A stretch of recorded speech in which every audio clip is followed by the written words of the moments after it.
À vous. Alors, tout d'abord, merci, Monsieur le Président, Monsieur le Ministre, Messieurs et Mesdames les députés, de m'avoir permis de prendre la parole ici parmi vous.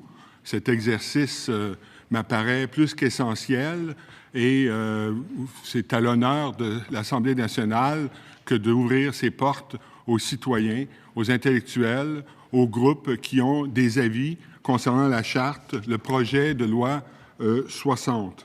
Je dois dire d'entrée de jeu que je m'accorde avec l'idée que le Québec doit se doter d'une charte de la laïcité. Je m'accorde aussi avec le fait que les employés de l'État doivent éviter le prosélytisme et œuvrer à visage découvert pour des raisons de sécurité, d'identification et de communication. Je suis en plus d'accord avec le fait de baliser les demandes d'accommodement. On pourrait créer en ce sens une commission des accommodements chargée d'informer toute personne ou organisme qui cherche à savoir comment et si une demande d'accommodement doit être accordée. Je précise toutefois que les demandes d'accommodement ne doivent pas être seulement balisées par le droit à l'égalité homme-femme, mais aussi par la nécessité de ne pas comporter de mesures discriminatoires contre les groupes minoritaires en général, qu'ils soient des LGBT, lesbiennes, gays, bisexuels, transsexuels, des personnes handicapées, des minorités ethniques ou quelques groupes minoritaires que ce soit. Mais le problème majeur de cette charte, de ce projet de loi 60, renvoie aux articles 5 et 10. L'interdit des signes ostentatoires dans la fonction publique ne peut se justifier en invoquant la laïcité, la neutralité et l'indépendance de l'État par rapport aux religions instituées. Il ne peut être justifié de cette manière car la laïcité, la neutralité et l'indépendance de l'État sont non seulement compatibles avec la diversité des signes religieux, on peut même dire que la diversité de ces signes est une preuve additionnelle de la laïcité, de la neutralité et de l'indépendance des institutions. En effet, la diversité des signes religieux témoigne du fait que des individus ayant des croyances très différentes peuvent néanmoins travailler au sein de ces institutions. Et cela est une preuve de neutralité, de laïcité et d'indépendance de ces mêmes institutions. L'interdit des signes religieux ostentatoires n'est pas neutre non plus et ne garantit pas l'indépendance de l'État par rapport à la religion pour au moins trois raisons. La première raison, par cet interdit, l'État échoue à réaliser l'objectif de neutralité parce qu'il outrepasse sa sphère de compétences qui concerne la laïcité des institutions en se mêlant de ce qui peut être appelé la sécularisation de la société. Le gouvernement ne doit pas s'engager dans un social engineering, pour employer une expression en anglais. Il ne doit pas se mêler des débats concernant les habitudes de vie des gens. Il n'a pas à forger les mentalités, à imposer un mode de vie particulier. Il ne doit pas se prononcer, je dirais, contre les Yvettes ou pour les Jeannettes. Ces débats sont des débats de société et mettent en jeu la société civile. Les habitudes de vie, les tenues vestimentaires concernent les gens de la société civile et non l'État. L'État ne doit pas entrer dans la chambre à coucher des gens, mais il ne doit pas non plus rentrer dans leur garde-robe. Alors, c'est la première remarque que je voulais faire qui démontre qu'en se mêlant de ces choses, l'État se trouve à aller à l'encontre de son mandat qui est la laïcité des institutions et non la sécularisation de la société. En outre, en imposant l'interdit des signes religieux ostentatoires dans la fonction publique, l'État n'est pas neutre car sa laïcité, comme plusieurs l'ont dit, est en fait une catho-laïcité. Les règles qu'on cherche à imposer conviennent parfaitement en effet aux chrétiens qui peuvent avoir des signes religieux discrets ou absents, mais pas aux sikhs, aux juifs et aux musulmans qui ont des signes ostentatoires.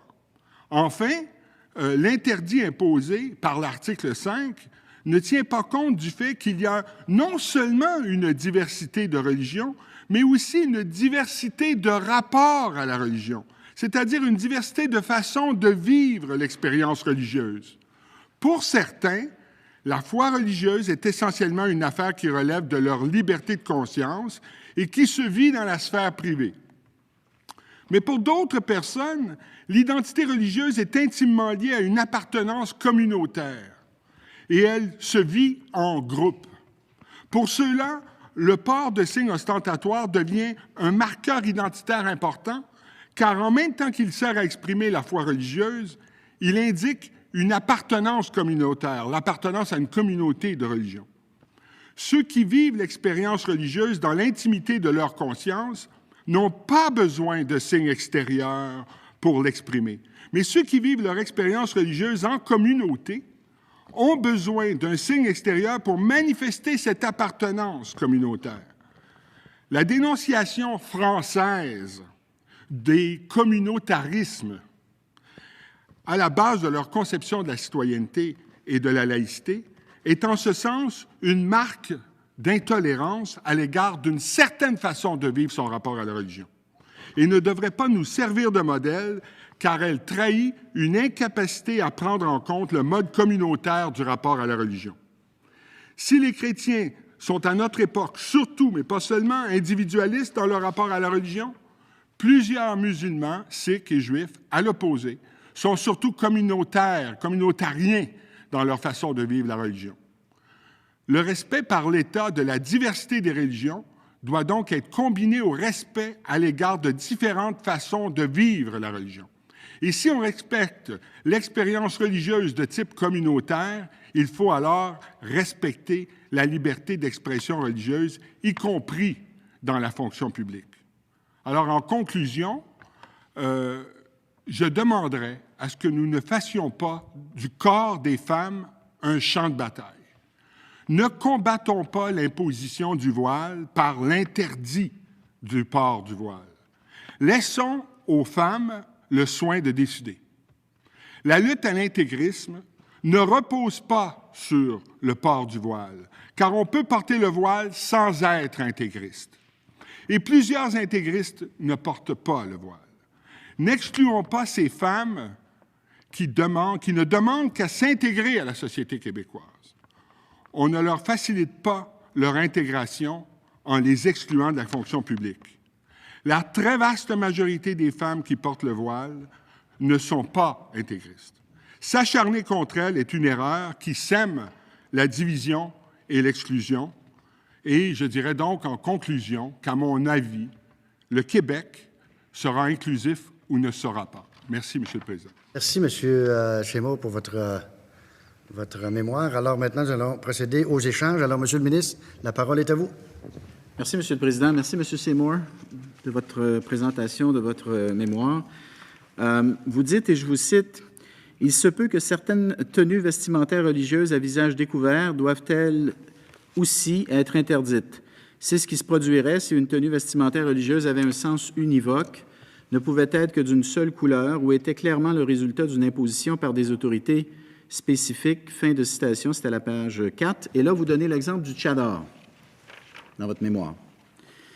Comme vous le savez, évidemment, le tchadar suscite beaucoup de débats. La députée libérale de Lapinière le considère comme la signature d'un intégrisme radical.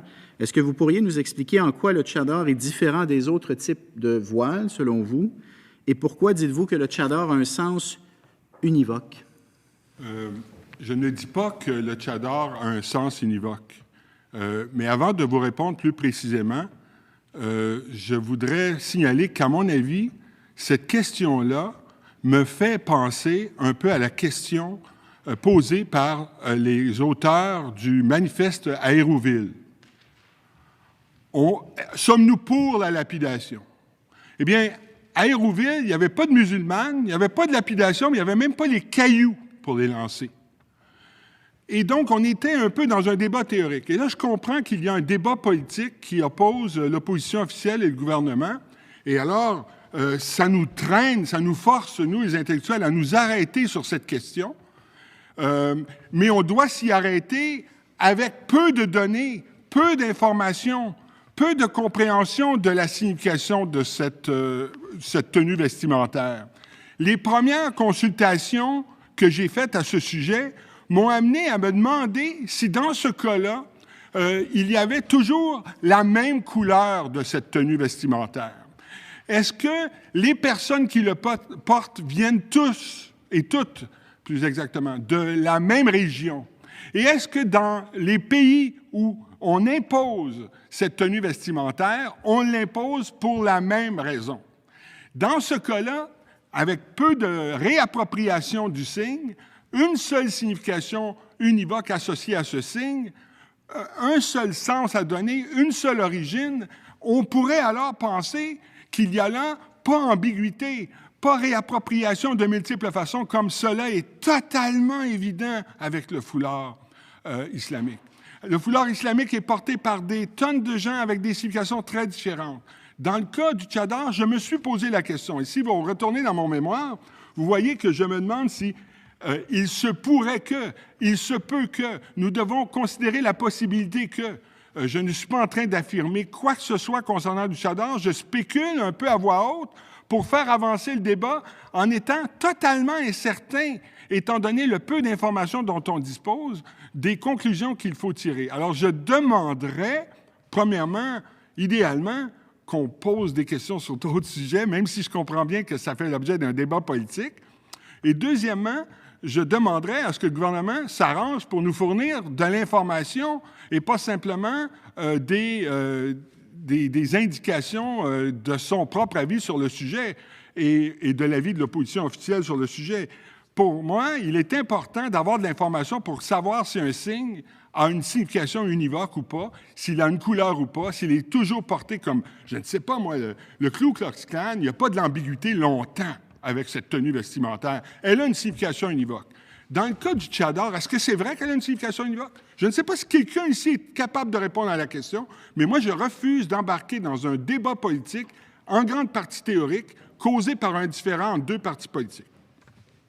Monsieur Seymour, je respecte tout à fait votre point de vue. Si vous n'aviez pas évoqué le tchadar dans votre mémoire, je ne vous aurais pas posé la question. Alors, oui, absolument. Vous pouvez vous fier sur moi pour ça. Maintenant, vous dites, et je cite, « On peut envisager d'interdire aussi des signes ostentatoires pour les personnes en autorité qui ont un pouvoir coercitif et qui incarnent l'État. » Bon, normalement, cette recommandation sur les agents avec pouvoir coercitif repose sur le raisonnement que le port d'un signe religieux ostentatoire peut remettre en question le principe de la neutralité religieuse. Normalement, c'est là-dessus que ça s'appuie. Et donc, l'apparence d'un agent de l'État qui porte un signe religieux, dans ce cas-ci un policier ou un juge, pourrait remettre en question sa neutralité, dans le regard de l'autre du moins, la neutralité notamment de ses décisions. Alors, est-ce que je vous comprends bien et est-ce que vous, dans le fond, est-ce que vous admettez que si vous êtes prêt à interdire le port de signes religieux ostentatoires pour les agents coercitifs, c'est que vous admettez donc que dans certains cas, du moins, le port du signe religieux peut remettre en question la neutralité religieuse de celui ou de celle qui le porte?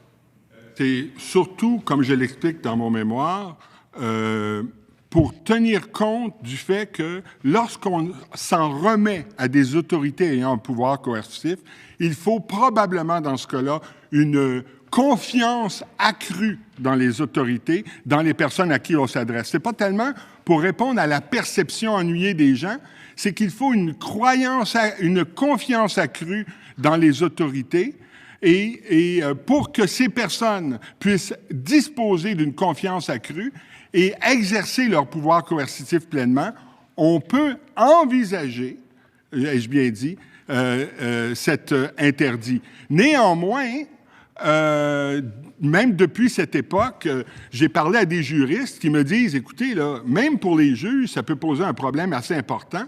Il y a l'indépendance des pouvoirs et le pouvoir judiciaire doit avoir sa pleine autonomie et on n'est pas en mesure de donner des directives concernant le port de signes ostentatoires et d'une tenue vestimentaire quelconque aux juges. Ça serait déjà peut-être d'emblée anticonstitutionnel. Alors, vous voyez comment la réflexion peut évoluer là-dessus. Moi, je ne suis pas certain. J'ai dit on peut l'envisager et j'ai cherché un argument pour distinguer le cas des personnes qui sont en autorité, c'est pas simplement le fait qu'ils soient en autorité, c'est qu'ils exercent avec cette autorité un pouvoir coercitif et le citoyen, pour accepter de donner plus de confiance à ces autorités-là qu'à n'importe quelle autre autorité, doit alors effectivement être en face de personnes qui, aux yeux du citoyen, ne posent aucun problème. Et ça, c'est pour avoir plus de confiance en provenance du citoyen. Donc, il y a quelque chose qui serait une mesure exceptionnelle qui peut être comprise par une situation exceptionnelle.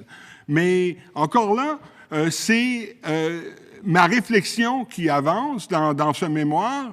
Et je suis de moins en moins certain que cet argument-là passe. Je pense De moins en moins certain que ce serait une les bonne idée. arguments sur les caractères spécifiques des interdits concernant, par exemple, les juges, il y a des problèmes constitutionnels, m'ont dit plusieurs juristes. Et moi, je suis un intellectuel, je suis philosophe, je me mêle de beaucoup de questions et j'ai des opinions arrêtées sur beaucoup de sujets, et notamment dans ce que je viens de vous lire, j'ai des opinions un peu arrêtées aussi. Mais sur la question de l'interdit appliqué aux juges, je pense qu'il y a probablement, selon les avis juridiques que j'ai entendus, je ne sais pas ce qu'il en est de votre côté, qu'il peut y avoir des problèmes constitutionnels importants à essayer d'imposer une tenue vestimentaire aux juges. Alors là, dans ce temps-là, on se dit, est-ce que cet interdit peut fonctionner? Et là, j'ai un doute additionnel que je n'avais pas au moment d'écrire ce mémoire parce que j'ai consulté des juristes depuis et je vois qu'il y a un enjeu constitutionnel autour des directives qu'on peut donner aux juges. OK, mais vous parlez de la question de confiance. Moi, je suis tout à fait d'accord avec vous. Je pense qu'il faut la poser, la question de la confiance. Je vous donne un autre exemple. Prenons une gestionnaire à qui on demande un accommodement de nature religieuse. Okay, une gestionnaire d'organismes publics, dont à qui on demande un accommodement religieux. Est-ce que vous croyez qu'une personne, une gestionnaire qui porte un signe religieux, le même signe religieux que la personne qui demande l'accommodement, est-ce que vous ne craignez pas que l'impartialité de sa décision puisse être mise en doute? Est-ce qu'on peut avoir confiance, en d'autres mots, que la décision qui sera prise ne sera pas teintée de la conviction religieuse de la gestionnaire, donc qui affiche ouvertement sa conviction religieuse, et qui est de la même religion que la personne qui lui demande l'accommodement? D'une manière générale, quand on parle d'accommodement, on rentre un peu dans l'autre logique que la logique de l'expression des signes religieux. Pour moi, la problématique de l'accommodement est un autre sujet complètement. Maintenant, si l'accommodement dont il est question, c'est un accommodement concernant le port de signes religieux, bien là, je comprends qu'on est un peu dans le même sujet, là, mais d'une manière générale, l'important, c'est effectivement que les fonctionnaires n'aient pas de manifestation de prosélytisme et qu'ils exercent leurs fonctions correctement. Et alors, dans ce contexte-là, je pense que, en général, ça ne pose pas de problème. En général, cet interdit-là est injustifié. Cet interdit des signes ostentatoires est totalement injustifié parce que ça viole un mode de rapport que plusieurs personnes ont à l'égard de la religion. Ils la vivent en communauté. Et je suis pas mal certain que cet argument-là, vous ne l'avez pas entendu encore souvent. Et pourtant, c'est effectivement de cette manière que les personnes sikhs, juives et musulmanes, très souvent, vivent leur rapport à la religion. C'est un mode de vie en communauté. Et vu que c'est en communauté qu'ils vivent leur rapport religieux, à ce moment-là, le signe religieux fait partie de leur appartenance communautaire religieuse et fait partie alors de leur identité. Alors avant d'interdire ça, il faut des arguments extrêmement solides. J'ai essayé d'examiner la plausibilité de ces arguments-là pour certains groupes en m'inspirant de Bouchard-Taylor, mais ma réflexion là-dessus n'est pas terminée. J'ai, pour cette raison, même dans mon mémoire, à l'époque, dit on pourrait envisager. C'est une matière à débat. C'est là où j'en étais. Maintenant, je suis encore beaucoup plus dubitatif concernant ce genre d'interdit. Il faut vraiment avoir beaucoup d'arguments pour justifier l'interdit pour les raisons que j'ai invoquées dans ma présentation tantôt. Je donne un ultime exemple. Par la suite, je vais passer à d'autres aspects de votre mémoire. Madame Michèle Blanc, qu'on a entendu juste avant vous, nous a dit « Le symbole religieux il vient avec un jugement moral. Ce sont ces mots. Le symbole vient avec un jugement moral. Elle parlait à un moment donné aussi de code moral. Et elle nous a donné l'exemple. Elle dit, est-ce qu'un jeune musulman homosexuel qui est rejeté par sa famille à cause de son orientation sexuelle va avoir confiance en une infirmière qu'il va voir parce qu'il a besoin d'aide si cette infirmière porte un hijab? Et je trouvais que c'était un excellent exemple, justement, de la barrière que peut créer le symbole religieux entre, dans ce cas-ci, un patient ou enfin quelqu'un qui a besoin d'aide et l'infirmière dans ce cas-ci. Est-ce que vous trouvez... Je ne vous demande pas de vous rallier, je ne vous ferai pas changer d'idée, c'est les signes religieux, M. Seymour, je vous respecte trop pour ça, là. Mais est-ce que vous ne trouvez pas qu'il y a quand même... La question, elle se pose. Ça a du bon sens, ça, cet exemple-là. Je trouvais que c'était très parlant, moi. Je peux très bien comprendre qu'un jeune qui est rejeté de sa famille, un jeune musulman qui est rejeté de sa famille à cause de son orientation sexuelle, se tourne vers le système de santé, veut voir quelqu'un pour l'aider, il se retrouve avec une infirmière qui porte le hijab. Moi, je pense qu'il pourrait avoir un doute. Il pourrait effectivement ne pas avoir confiance dans le service qu'il demande. Ça a du sens, ça, non? Je vais répondre? Est-ce que je peux vous répondre? Bien oui, évidemment, mais là, je fais appel à votre sens logique de philosophe. Tout à fait. Moi, je vais faire appel à votre sens, pardonnez-moi de parler comme ça, Monsieur le ministre, votre sens moral de ministre. Oui, OK. Ce jeune homme qui sera en face d'une personne portant le voile n'aura pas d'inquiétude quant au jugement de cette personne eu égard à son homosexualité. Si on ne fait pas l'association entre le voile et l'intégrisme et le voile et l'adhésion à l'ensemble des dogmes, si, bien sûr, on entretient le préjugé que quelqu'un qui porte le voile est automatiquement quelqu'un qui souscrit à l'ensemble des dogmes les plus rétrogrades de l'islam. Pas parler d'intégrisme.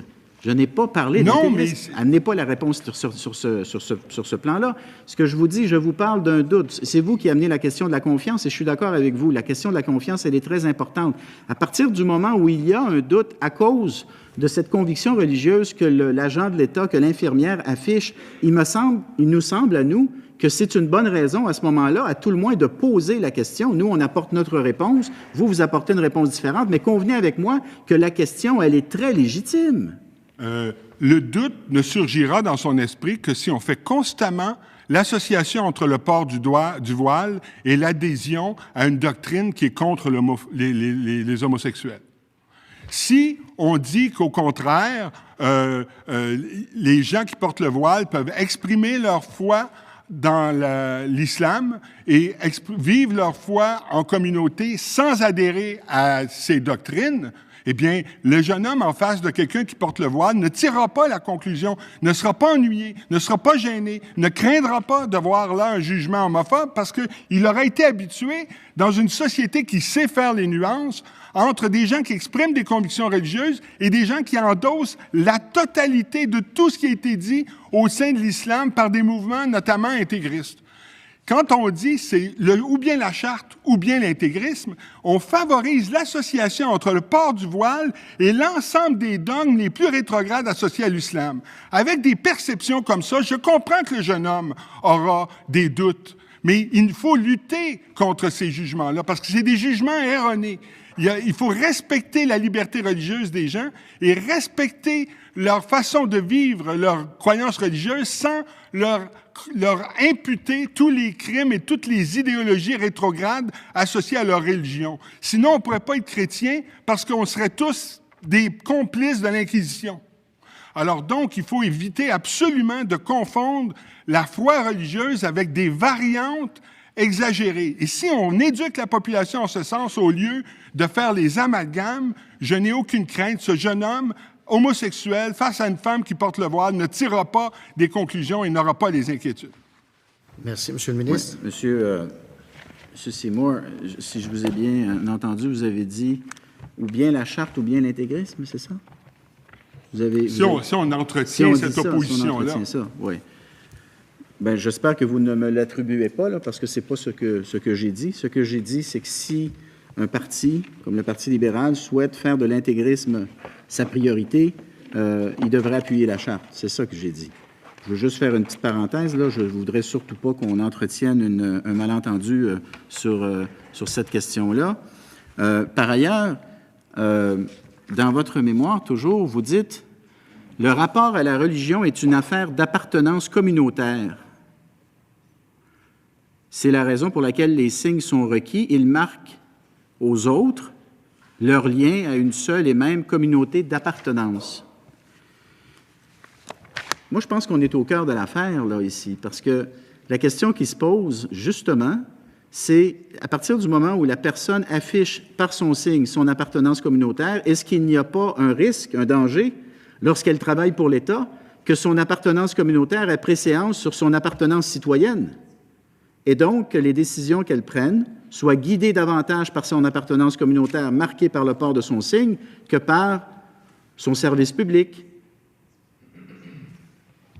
Je ne crois pas. La vaste majorité des citoyens du Québec, qu'ils soient musulmans, sikhs, juifs ou chrétiens, sont d'accord avec le principe général de la laïcité qui implique l'indépendance de l'État par rapport à une orientation religieuse particulière. Ils sont d'accord avec la neutralité de l'État. Ils sont d'accord avec un État laïque et ils sont d'accord, par conséquent, de fonctionner dans un État qui est gouverné par des règles laïques. Et, en même temps, sur le plan non pas politique, sur le plan communautaire, dans leur communauté, ils ont une communauté de religion et il n'y a pas de raison que cet attachement à une communauté de religion entraîne une préséance sur les règles laïques de l'État. Je crois que il n'y a personne dans ceux à qui vous allez vous adresser et qui sont des représentants de la communauté musulmane qui vont dire « nous sommes contre la laïcité ». La vaste majorité, en tout cas, parce qu'il y a probablement effectivement des groupes qui voudraient bien que l'État ne soit pas laïque, mais la vaste majorité de ceux qui ont des croyances religieuses, y compris en vivant leur religion sur un mode communautaire, ces gens-là sont d'accord avec les règles laïques de l'État. Donc, je n'ai aucune crainte à cet égard. Je pense que c'est davantage le fait que nous ne soyons pas habitués où nous avons perdu l'habitude de ce rapport à la religion. Au Québec, nous avons évolué, entre guillemets, parce que c'est comme ça que nous percevons, nous, de notre point de vue, les choses, dans une vision de la religion qui se vit de moins en moins en groupe. Il n'y a pas la prière assez cassée, il n'y a pas... les gens ne se rassemblent beaucoup moins qu'avant dans les églises le dimanche.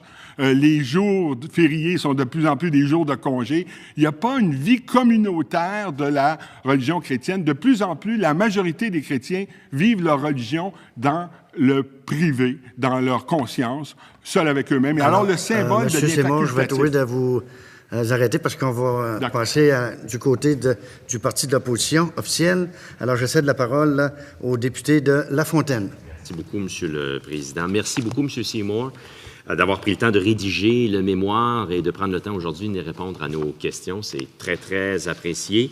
Dans un débat, comme vous l'avez souligné, un débat qui est extrêmement délicat et divisif sur la proposition du gouvernement, sur les 5 éléments, il y en a 4, dont les accommodements raisonnables, la neutralité de l'État et ainsi de suite, visage découvert, interdiction du prosélytisme, autrement dit, de ne pas tenter par sa fonction ou via sa fonction de faire de nouveaux adeptes. Demain matin, on fera avancer le Québec là-dessus.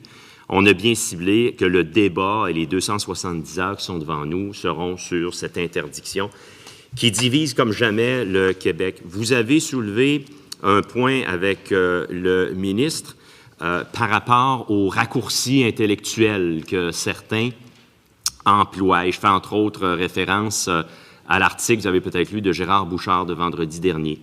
Des raccourcis intellectuels qui font en sorte qu'on se rappelle un peu, et ça, c'est pas très québécois, on se rappelle un peu la philosophie d'un George Bush qui disait « You're either with us or against us », sans aucune nuance. Autrement dit, un amalgame et une approche qui fait en sorte de dire, un peu comme le disait le ministre, si vous voulez lutter contre l'intégrisme, vous devez être pour la Charte.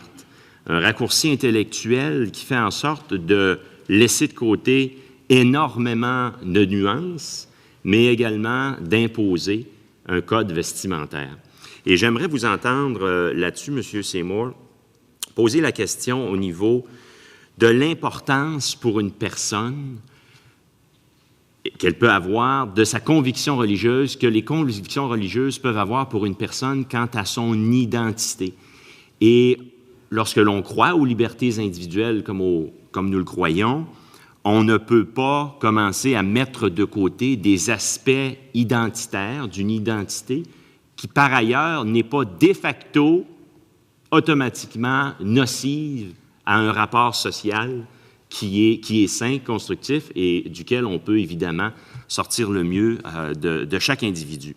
Alors, j'aimerais vous entendre, vous avez dit évidemment une phrase, « L'État n'a pas entré dans la chambre à coucher des gens et elle n'a pas entré dans leur garde-robe ». J'aimerais vous entendre, vous, qui a beaucoup réfléchi sur la question, sur l'importance de ne pas acheter des arguments un peu à la George Bush, de dire, bien, c'est pas compliqué, entre 9 heures à 5 heures, vous pouvez mettre cette partie de votre identité dans le placard, vous reprenez cette partie de votre identité-là à 5 heures. Je pense que c'est, au fond, le cœur de la question, parce que si on pense que les personnes devraient aisément être en mesure, pour quelques heures seulement, de retirer des symboles religieux, c'est parce qu'on pense que la religion, ça se vit privément. Et c'est dans la liberté de conscience de l'individu que se vit le sentiment religieux. Une fois qu'on a cette vision de ce rapport à la religion, bien, la manifestation extérieure de ça est facultative. Elle est utile, intéressante, mais on peut s'en départir. Et alors, on pense que si on a affaire, au contraire, à quelqu'un qui ne veut pas s'en départir, eh bien, on lui donne alors une signification politique automatiquement à ce signe religieux. On pense que si on veut absolument le garder, c'est qu'on est engagé dans une sorte de bataille politique. Et c'est pourquoi plusieurs pensent que le port du voile dans la fonction publique, c'est une forme larvée de prosélytisme. On fait, comme M. le ministre disait, Mme Blanc aurait signalé qu'il y a une sorte de jugement, il y a une intervention, il y a une prise de position, il y a une propagande larvée qui se joue. Pourquoi? Parce qu'on donne au port du voile une signification politique. Quelle pourrait être autrement la raison de tenir absolument à ce signe? Or, s'il y a une contribution que je vais faire à cette commission, c'est pour attirer l'attention sur le fait qu'il existe beaucoup d'individus qui vivent leur rapport à la religion en groupe, en communauté. C'est indissociable. Leur religion, ils la vivent en groupe. Ils se tournent vers la Mecque en même temps, ou à peu près, et c'est la même sorte de prière. Il y a quelque chose ils savent qu'ils font partie d'une communauté. Ils savent qu'ils font partie du même groupe. La religion, donc, se vit communautairement. Quand la religion se vit communautairement, le signe religieux fait partie, alors, de l'identité religieuse des personnes. Et c'est pourquoi la jurisprudence semble aller de plus en plus de ce côté-là, de dire que la liberté de conscience et la liberté de religion va de pair avec la liberté d'expression de cette religion. Ce faisant, on tient compte de ceux qui ont un rapport à la religion qui est communautaire. Et avoir un rapport à la religion communautaire, ce n'est pas être engagé dans de la propagande, dans du prosélytisme et dans une lutte politique. C'est juste le mode d'être de notre rapport aux religieux. Madame la députée de Notre-Dame-de-Grâce. Merci, Monsieur le Président. Il reste encore 9 minutes à peu près, 8 minutes et demie. Merci, M. Seymour. Alors, si le discours français, c'est de la musique aux oreilles de Mme Marois, votre discours, honnêtement, je dois vous dire, c'est de la musique à mes oreilles, parce que c'est tout ce que je connais, tout ce que j'ai appris, autant ici au gouvernement que dans une vie antérieure, que dans ma formation, que dans mon vécu.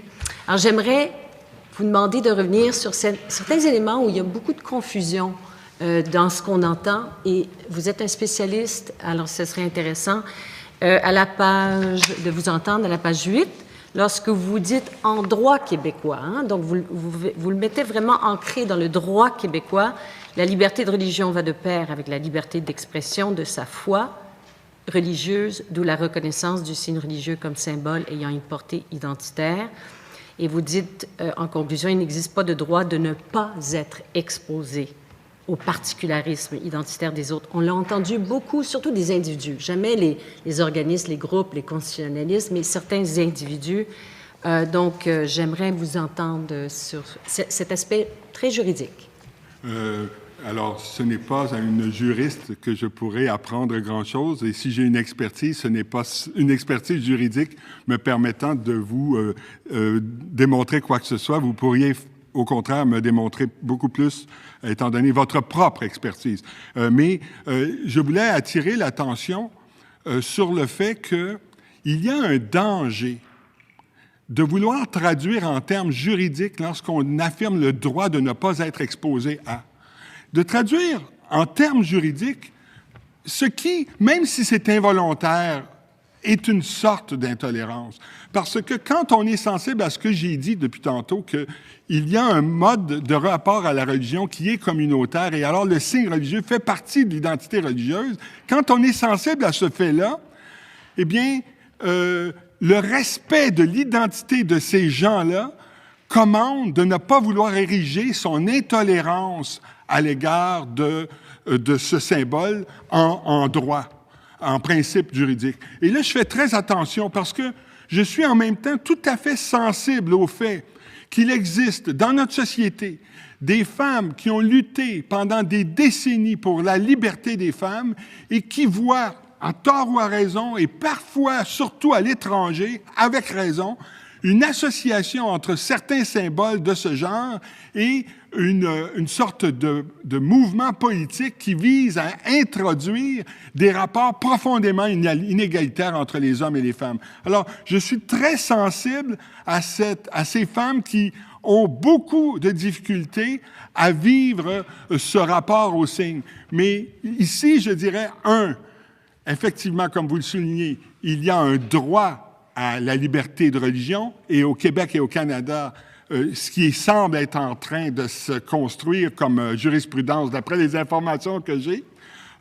Bien sûr, il y a le cas du Kirpan, qui a été jugé par la Cour suprême, et où là, s'il y a une sécurité absolue qui est assurée au Kirpan, à ce moment-là, c'est un symbole identitaire qu'on va respecter. Ça a été déjà entré dans la jurisprudence. La Cour fédérale d'appel a statué sur le port du foulard du sikh, du turban sikh, pour la gendarmerie royale. C'est un autre indice que la jurisprudence s'en va du côté d'associer l'expression du religieux avec la religion en tant que telle, le droit à la religion. Dans ce contexte-là, il ne faut pas, à mon avis, faire entrer dans le droit à ne pas être exposé à des signes religieux, d'une part, et d'autre part, ces femmes qui, depuis des décennies au Québec, luttent pour la liberté des femmes, peuvent continuer ce débat dans la société civile. Si on comprend bien la séparation entre le rôle de l'État, qui est celui d'implanter la laïcité, et la sécularisation de la société, bien, ces femmes-là qui veulent lutter contre le port du voile pour des raisons qui sont les leurs, eh bien, peuvent continuer à le faire. Mais c'est un débat qui relève de la société civile. C'est un débat dans les mentalités. On change les mentalités avec des débats de société. L'État n'a pas à se mêler de ça. Et c'est pourquoi je dis, je peux être tout à fait attentif aux craintes des femmes féministes de voir ressurgir la religion dans la société. Et je les comprends, mais ce débat-là relève de la société et ne relève pas d'État. Merci, M. Simon. Alors, d'autres, je reconnais des députés de Bourassa-Sauvé. Merci, Il reste Monsieur à le peu près Président. 3 minutes et demie. Combien? 3 minutes 30 à peu près. Merci. Merci, Monsieur Simon. Quand j'ai lu votre mémoire, j'ai mis partout mon argument, parce que ça semblait refléter exactement des arguments auxquels j'adhère. J'aimerais revenir à quelque chose que vous avez touché tout à l'heure. Vous parliez des signes religieux ostentatoires et que c'est facile pour un chrétien d'avoir une petite croix ou un petit... Et c'est pas la même chose pour un sikh qui doit cacher ses cheveux ou pour un juif ou pour une femme qui porte le voile. Ça, on en a déjà parlé, mais il y a une autre chose dans le projet de loi qui me trouble. C'est parce qu'on retrouve plus tard à l'article 36 que le gouvernement veut, par règlement, préciser la portée de ce qui est ostentatoire. Là, ça me choque encore plus parce qu'un règlement ne s'adopte pas comme une loi. quelle est votre opinion là-dessus? Parce que je crois, comme vous, je ne suis pas d'accord qu'on ne puisse pas porter un signe religieux.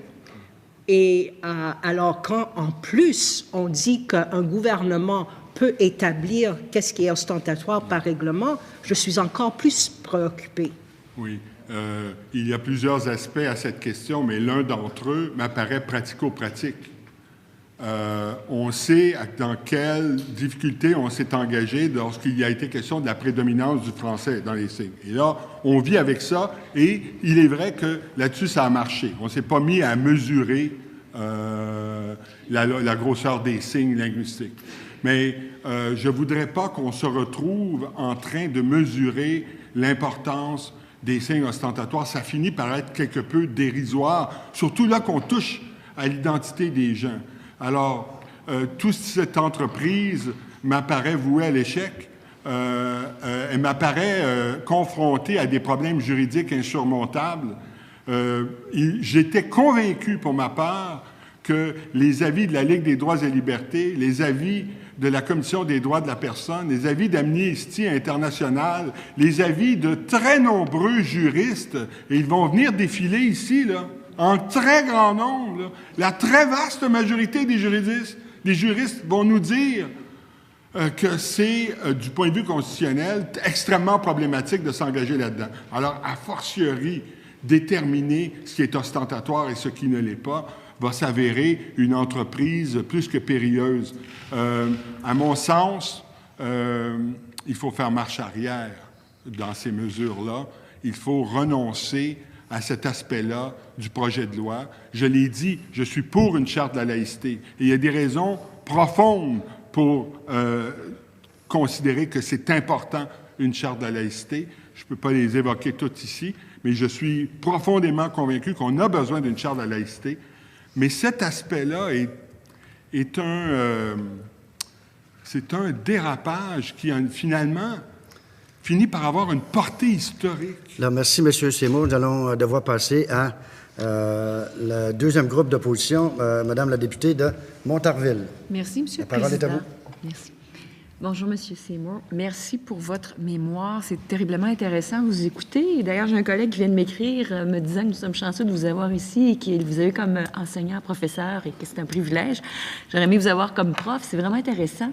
Et là, vous n'avez pas eu le temps d'élaborer davantage puisque vous dites, je crois qu'effectivement, il est important d'avoir une charte de la laïcité. Oui.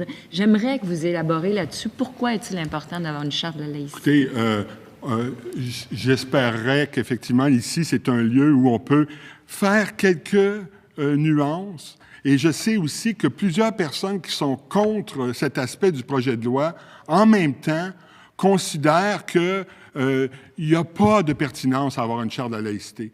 Moi, je vais vous dire franchement, en toute honnêteté, avec toute l'admiration la plus profonde que j'ai pour mes collègues Bouchard et Taylor, quand j'ai lu leur rapport, j'ai été quelque part déçu, parce qu'on parlait de la nécessité de l'interculturalisme, j'en suis. On parlait de la nécessité de la laïcité ouverte, je suis tout à fait d'accord. On parlait donc des accommodements raisonnables, et je suis pour ça. Mais il y avait aussi l'importance de prêter oreille aux besoins d'affirmation nationale des Québécois. Et une charte de la laïcité contribue à ça. Et j'aurais aimé que messieurs Bouchard et Taylor nous disent, écoutez, pour répondre à ce besoin d'affirmation nationale, nous allons proposer une constitution interne au moins, parce qu'ils ne pouvaient pas s'entendre sur une constitution d'un Québec souverain. Il y en a un qui était souverainiste, l'autre était fédéraliste. Mais ils auraient pu tous les deux s'entendre pour dire, nous recommandons qu'il y ait une constitution interne au Québec pour que le Québec s'affirme dans ses règles du vivre ensemble. Et c'est dans cette optique-là, avec cette sensibilité-là, que je suis notamment d'accord avec l'idée d'une charte de la laïcité. C'est un pilier sur le chemin d'une charte, d'une constitution interne pour le Québec. Il devrait y avoir nos trois chartes, la Charte des droits et libertés, la Charte de la langue française et la Charte de la laïcité comme trois piliers d'une constitution interne pour le Québec. Alors, j'ai cette conviction-là et donc je suis quand même sensible aux besoins auxquels essaie de répondre le gouvernement en introduisant sa Charte de la laïcité.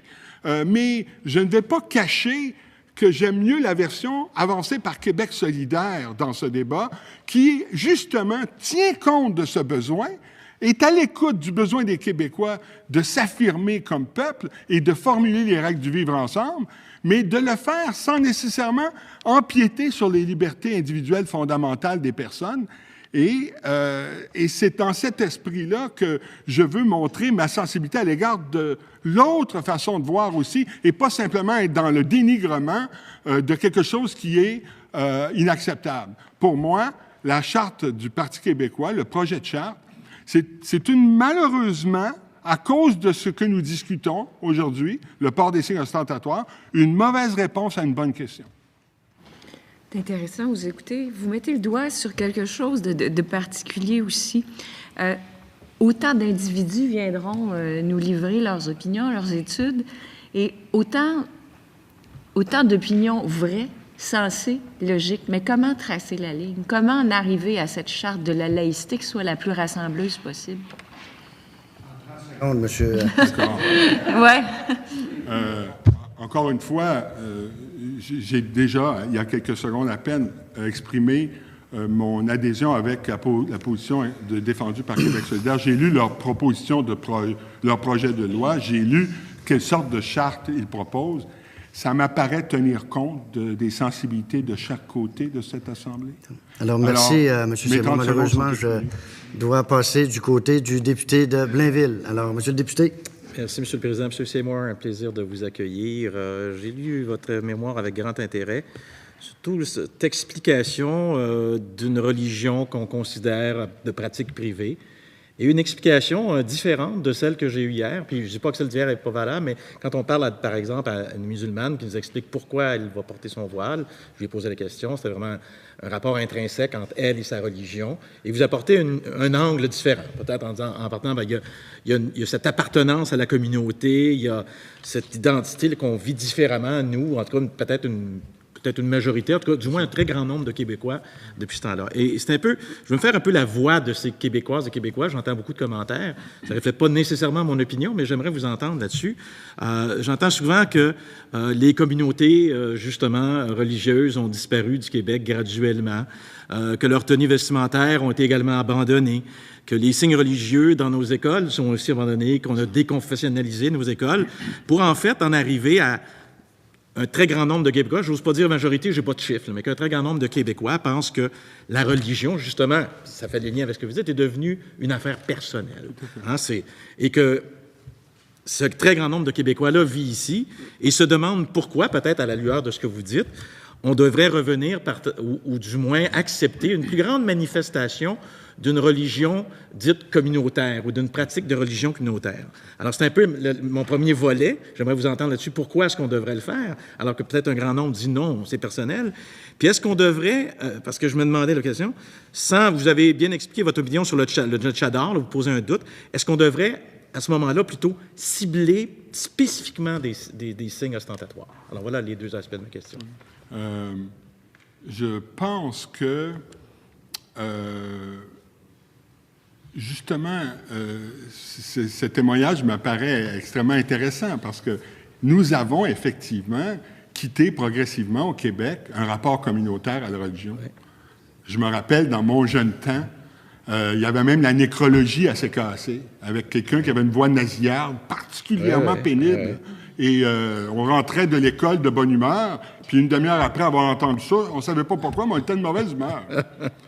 Il y avait la prière à la radio.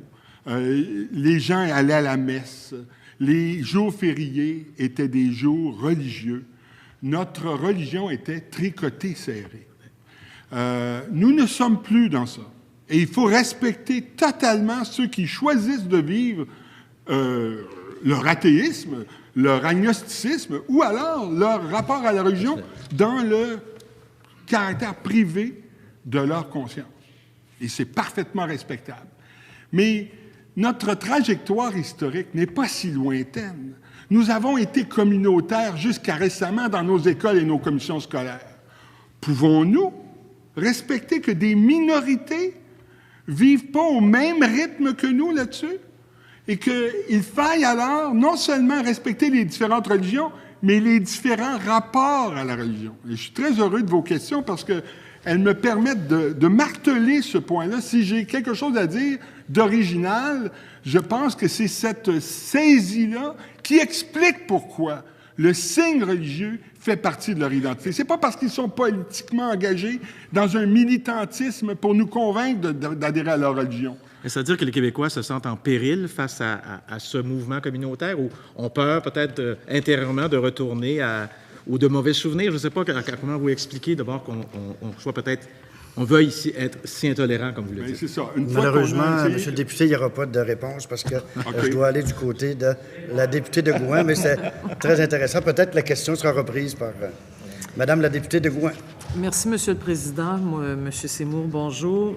Comme on n'a pas beaucoup de temps, je vais aller très rapidement. Non, je vais vous amener un petit peu sur un autre terrain. Vous écrivez dans votre mémoire que la Charte défend un nationalisme conservateur et vous écrivez aussi « On n'impose pas un nationalisme d'État qui lamine les différences ». Je sais que vous êtes souverainiste. J'aimerais que vous disiez ici, comme je sais que vous l'avez dit ailleurs, en quoi vous trouvez que le projet de charte, dans les aspects avec lesquels vous n'êtes pas d'accord, parce que je comprends comme vous qu'il y a des aspects avec lesquels vous êtes d'accord, mais dans les aspects avec lesquels vous n'êtes pas d'accord, en quoi trouvez-vous qu'il s'agit d'un nationalisme conservateur et en quoi pensez-vous que, à la limite, ça nuit même à tout ce projet d'affirmation nationale du Québec? Oui. Le nationalisme conservateur se révèle dans ce que j'ai appelé, parce qu'il ne faut pas employer des termes trop forts qui seraient inacceptables pour qualifier le projet, il y a un repli identitaire. Et le repli identitaire, c'est on se rabat un peu sur seulement l'identité de la majorité d'origine canadienne-française. On se rabat là-dessus. Et on essaie d'extirper ce qui est le multiculturalisme anglo-saxon, qu'on éloigne de soi pour s'en ramener seulement à un héritage francophone issu de France, avec une idée républicaine qui, historiquement, a laminé les différences constamment. Nous avons eu, il me semble, dans notre histoire, une autre expérience historique. Le respect de la minorité anglo-québécoise, je crois que nous sommes marqués au fer rouge pour toujours à respecter les droits de cette minorité. Et il faudrait que nous respections davantage, et nous avons commencé à le faire, les 11 peuples autochtones. Nous avons une expérience de la reconnaissance du pluralisme. C'est ça notre expérience historique. Et là, quand on essaie de se sortir de ça, parce que c'est du pluralisme, c'est une politique de pluralisme culturel que de respecter les droits de la minorité anglophone et les droits des 11 peuples autochtones.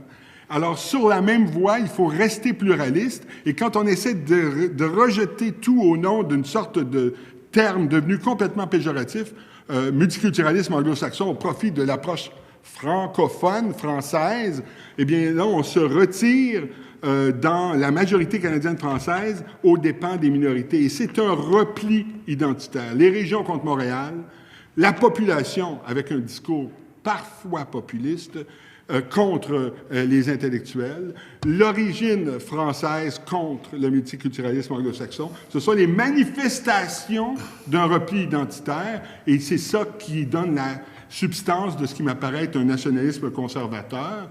Et l'ultime argument en faveur de cela, et c'est ainsi que, en vous répondant, j'essaie de répondre à la question antérieure, quel est l'argument ultime? Mais c'est l'envahissement. Et voilà, excusez-moi, malheureusement, vous ne pourrez pas répondre au député de Blainville.